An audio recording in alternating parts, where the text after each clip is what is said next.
Alright, today we'll be making swimming crane. I saw it in a magazine and I just basically figured out how to fold it. Just by looking at it, I figured that it was a crane-based model.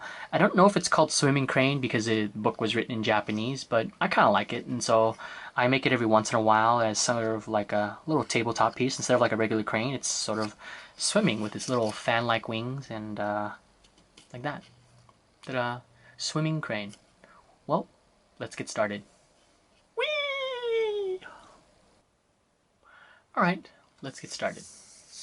We're going to, again, start with an 8.5 by 11 paper, and we're going to make a square.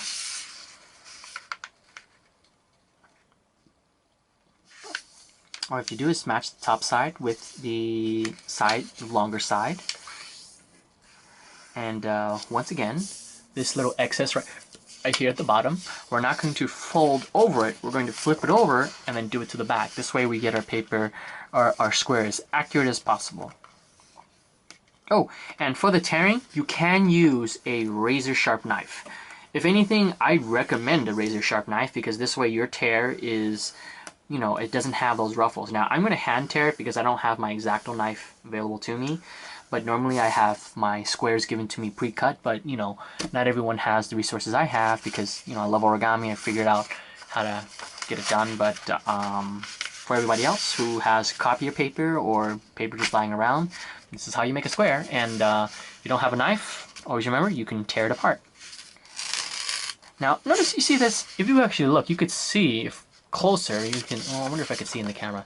Notice how you have these tears. Now, if you actually used an X-Acto knife or a razor blade, you won't have those tears. So, if you actually did have a razor blade, you can, you know, go like that and make a perfect cut. I recommend that, you know, for everybody to use a razor blade when doing origami. But in future, when I get to the intermediate level, I won't be tearing off, I won't be creating squares, showing you how to create the squares. You should basically already know how, and we'll just get straight into the lesson. So this way, you know, save time. Once again, we're going to go to the bird base. So the bird base, we've already have, remember, this is a valley fold. Flip it over, and by this perspective, this is sort of a mountain. See? Sort of a mountain. And right here, we have the two mountains, and then you have sort of a valley. Alright? So, basically, corner to corner to form the X in the middle of the paper.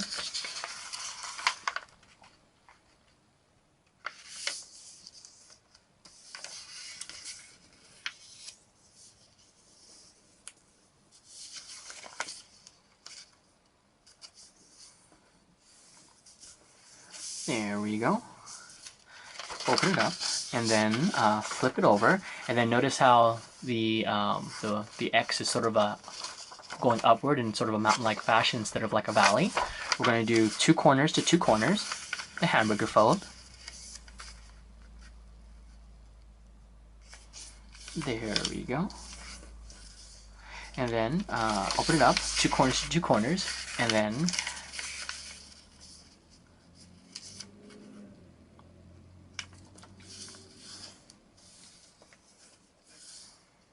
there we go. And then, once we have the two corners and two corners, remember, going to the water bomb base, I have to just take this end, and then bring it together. And look, ta-da! The water bomb base. Flatten it out. Remember, you're going to have two flaps here. One flap, two flaps on each side. Now, the side where you can actually open it up and sort of open up the mouth, right here, that's the side that you want facing towards you. Not like this side, but sort of on this side.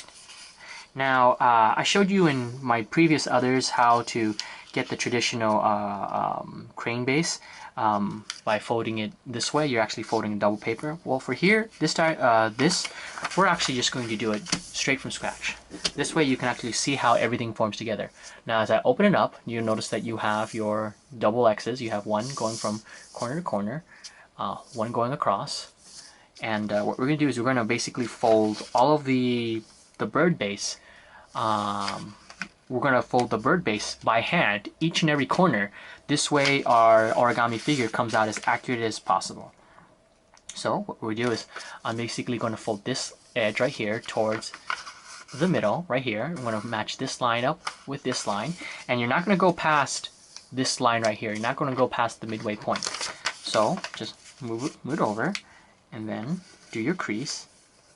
And then remember, notice how I do not go past it. Now, when I fold, I should be able to feel a crease right here in the middle of the paper. Do not go past that. And you do that for all the way around. So do that real quick. Go all the way around.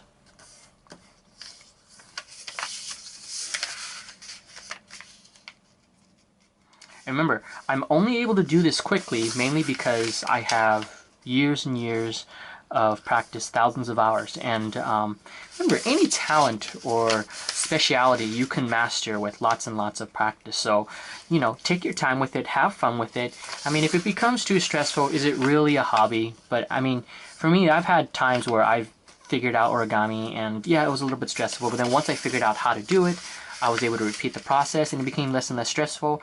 I mean, there's always bound to be any type, certain little amount of stress when you start any type of hobby, knitting, crocheting, origami, the pimp game, anything, you know, or even computer programming. Oh, cool. I went all the way around, and now I formed sort of the crane base. And I wonder if you could see it in the shell. See, as I rotate this, you could see this is actually the crane base crease pattern. You'll know about crease patterns later, okay? So just like before, we're going to first get to a waterbound base, fold it in half, and then pull each corner over to the side like that. And remember, two sides on this side, two sides on this side. You see the side with the mouth? What we're going to do is we're going to open up the mouth, and look how easy it is to tuck in the cheeks. Easy as pie. We do the same to the opposite side. Open up the mouth, and then just tuck in the cheeks. Easy as pie. Alright, next what we're going to do is we're going to fold the flap up, go to the back, and then fold the other flap all the way up as well. Now, next what we're going to do is fold this flap over to the right. Remember, just one flap. Don't take both flaps. Take one flap. So that this side now has three flaps. We're going to flip the entire object all the way around. Flip it over, and then take one flap from the side that had three, and then fold it over. Now you should have two pincers right here at the top, and sort of a little fox mouth. Oh yeah, look, it is a foxy. Here are the two ears, and look, here's the mouth. Meow, meow, meow, meow, meow, meow, meow, meow, meow, meow, meow. Okay, back to the lesson. Take this flap, fold it all the way up. Flip it over to the back, do the exact same. Next what we're going to do is we're going to fold this basically down. And then, let's see, what's the best way of doing this? Okay, basically match up this line to this one right here. There we go. Now that you've done that, what you're going to actually do is open it up, pull this down. See this line right here? We're going to match it up to this line right here, like that.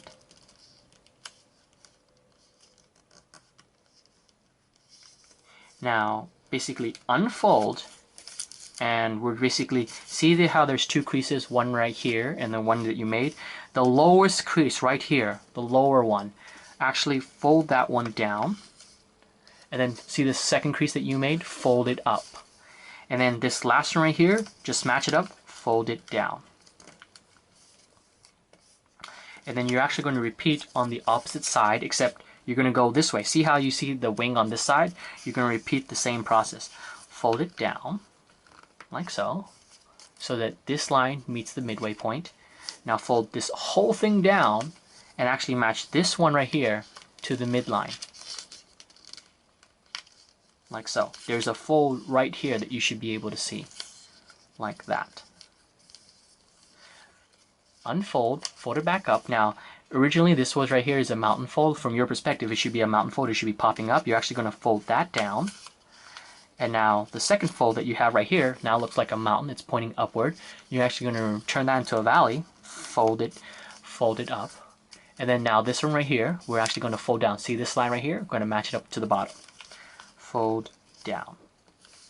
There you go. And then next what you're going to do is, let's see,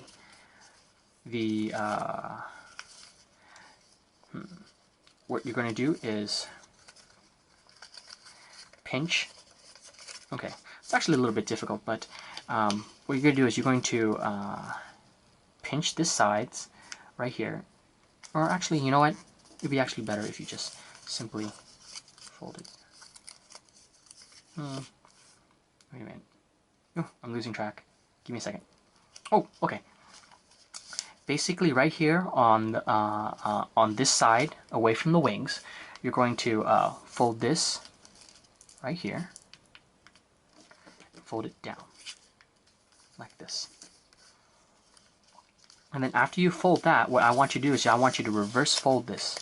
Basically, you notice how you folded it and you did a valley fold? You're actually going to reverse it and then fold it inward. You're going to do the same to both sides.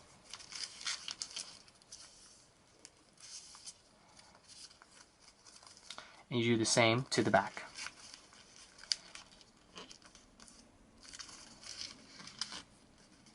There you go.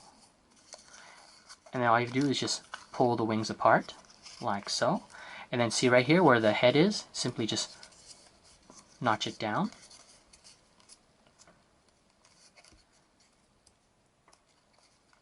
And there you go. Now you have swimming crane. You know, I don't know if this is called swimming crane, but when I first saw this in a book, it was in Japanese. I don't know what to call it. I call it swimming crane. It's a nice little alternative to the crane. Ta-da!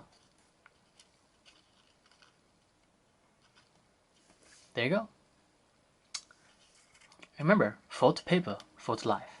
Have fun with it. Yoink!